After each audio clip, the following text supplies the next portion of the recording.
Our approach in this question would be to observe any kind of pattern in the last digits of power of 5, and instead of focusing on such a large power of 5, we would try to focus on less power, tower of 5.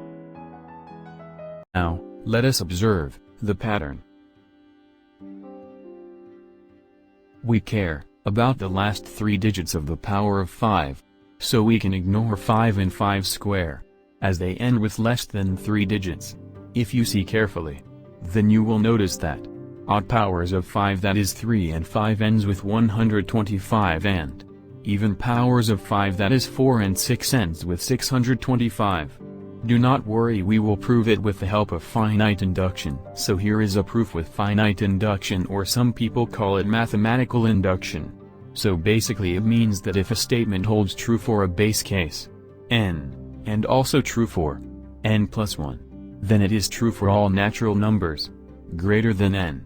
From here, we can use finite induction with base case equals 3 and inductive step 4, and we just saw that both of them are true. Hence 5 raised to power odd number ends with 125 and even power ends with 625. Now we know that 5 raised to power any number ends with last digit equals 5, because its cyclicity equals 1. So any number ending with 5 is odd. So in our problem, power tower of 5 is also odd.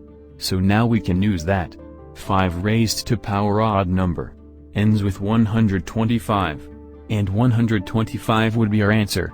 Here is another method also. Pause the video to see this method. Try this bonus problem also.